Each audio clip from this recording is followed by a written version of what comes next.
Hello and welcome to this week's Loddon Mayoral video.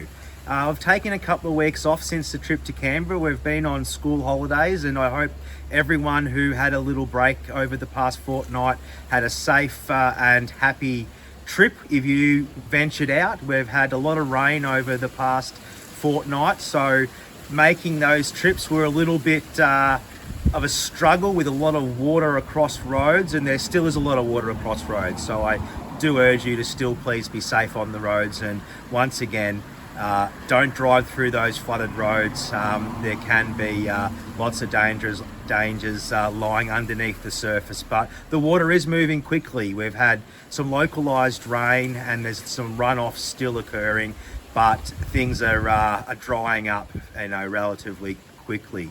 Today we want to come to you from Wedderburn, and we're here at the Coach House Museum.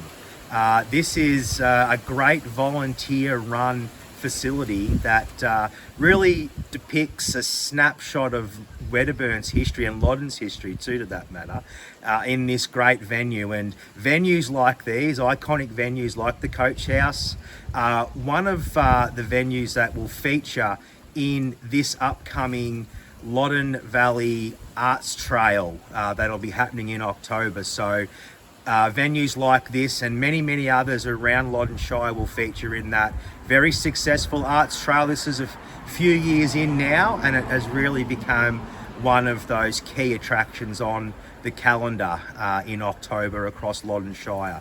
So we like to see that featured. We're going to have a lot more media. We're going to do some more promotions, so please look out for those venues, those exhibitions, and get out and support a lot of the local artists that will be partaking in that great festival around Loddon Shire. And I hear this year there's going to be a lot of focus on grassroots music too, which will be exciting, as I'm a music lover and no doubt many of you are too. But we thought we'd just mention that today, along with a few other things. But I wanted to again emphasise on the great volunteer effort across Loddon Shire, and that comes to mind. I've been attending a few AGMs recently, and we have got a little bit of traffic here off to my left, so I do have to shout a little bit. Apologies for that, but I wanted to again emphasize and really thank those volunteers. Like I said, I've been attending a few AGMs of late, and that gives myself and our council team the great opportunity to thank those volunteers for their efforts and help enable and support them into the future too, to keep running great volunteer organisations, whether it's an asset committee or a sporting group, or like we've got here, a historical museum, and there's plenty of those across Loddon Shire that are all run by dedicated volunteers. So thank you for that. Just wanted to make a point on that again. There's been a little bit happening in the past fortnight. Come back from Canberra, and I know our last video was live from Parliament House.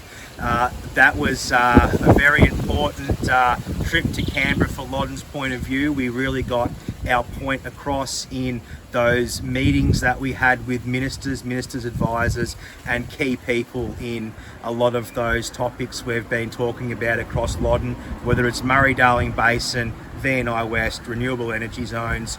We took that to Canberra and advocated and put out some demands. We got to that point where we've got a preparedness document that spells out what we need as Loddon Shire and our partner neighbouring shires, what we need to support community if we're going to be steamrolled with some of these projects. A big advocating point that I've been pushing and demanding more progress on is agricultural justice, about protecting farmland, protecting our food bowl and sustainable food production into the future. And I don't think people would be surprised that I get to talk about that, and that's what we advocate on your behalf when we take these meetings in Canberra, and then again in Spring Street in Melbourne as well with the state government. So there's more to come on that. We've got a few more key meetings coming up around this preparedness plan and putting those demands forward to try and get federal and state government to pull the levers they can to get these protections in place, to support a secure workforce, to support community funding to support housing growth, not just donga camps, but actually bricks and mortar houses built that can be occupied for many, many years to come. And once again, protecting our agricultural footprint and pulling those levers to make sure that we're not left wanting when it comes to the aftermath of some of these projects. So that was sort of the key messaging from our 9 council partnership, to be prepared to make sure we've got stated the things we need to support our communities when these projects are happening. So there'll be more updates to come. Like I've said, I hope everyone had a safe school holiday break. Stay safe on the roads, and we will come with more updates in the weeks to come from other great locations around this great Loddon Shire. So thank you very much.